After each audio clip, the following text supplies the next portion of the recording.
Hello all, welcome back to my channel వసమూసులు. వీటిని ఏమంటారో మీకు తెలుసా అండి? ఇవి మా శ్రీకాకుళం సైడ్లో చాలా ఎక్కువగా దొరుకుతాయి. మేము వీటిని తామర తూడులు అంటాము. తామర వేర్లు చివరి నుంచి తీసి తెస్తారనమాట. ఇది మేము కర్రీ చేసుకుంటాం, చాలా బాగుంటుంది. ఫస్ట్ ఆఫ్ ఆల్ ఇలా కట్ చేసి వాటర్లో బాగా కడిగి బాయిల్ చేసుకోవాలి.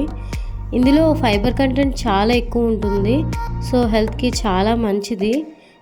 దీన్ని కర్రీ చేసుకోవచ్చు అండ్ ఫ్రై కూడా చేసుకోవచ్చు. మాకైతే మసాలా ఫ్రై చాలా ఇష్టం.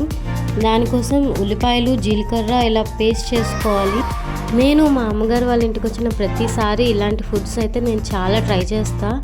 ఇక్కడ ఇలాంటి దేశీ ఫుడ్స్ అంటే నాకు చాలా ఇష్టం.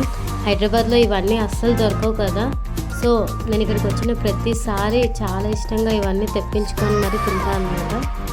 మా పాలకొండ శ్రీకాకుళం పీపుల్కి అయితే ఈ ఫుడ్ గురించి బాగా తెలుస్తుంది. సో తెలియని వాళ్ళ కోసం ఈ రెసిపీ నేను తెలియజేయాలని ఈ వీడియో చేస్తున్నా. Please ignore my voice in this video. నాకు కొంచెం హెల్త్ బాగలేదు అండ్ చాలా కఫ్ అండ్ కోల్డ్ అయితే ఉంది, సో అందుకే ఇలా వాయిస్ ఉంది. చూసారు కదా, ఇలా అన్ని ఇంగ్రీడియంట్స్ కలుపునాక బాయిల్ అయిన వీటిని ఆ మసాలాలో వేసి అన్నింటికి బాగా పట్టించాలి. ఇవి చిన్నవి కదండి, ఒక్కొక్క దానికి ఎక్కించేసరికి టైం పడుతుంది. సో నేను అన్నీ ఒకేసారి ప్లేట్లోకి వేసేసి బాగా మిక్స్ చేసేసాను. అన్నింటికి పట్టేలా చూసుకోవాలి. సో ఇప్పుడు హాట్ పైపింగ్ ఆయిల్లో మనం ముందుగా మిక్స్ చేసుకుంటున్న ఈ దుంపలను అయితే ఆయిల్లో వేసేసి బాగా ఫ్రై చేయాలి. వీటికి కొంచెం ఆయిల్ ఎక్కువే పడుతుందండి. ఆయిల్ ఉంటేనే బాగా ఎగుతాయి, లేదంటే పచ్చి పచ్చిగా ఉంటుంది, తినలేమన్నమాట. ఫస్ట్ ఇలా వాటర్ అయితే రిలీజ్ అవుతుంది. ఆ వాటర్ అంతా పోయి బాగా ఫ్రై అయినంత వరకు మనం మీడియం ఫ్లేమ్లో పెట్టి ఫ్రై చేసుకోవాలి. ఇలా మధ్య మధ్యలో కలుపుతూ ఫ్రై చేసుకోండి.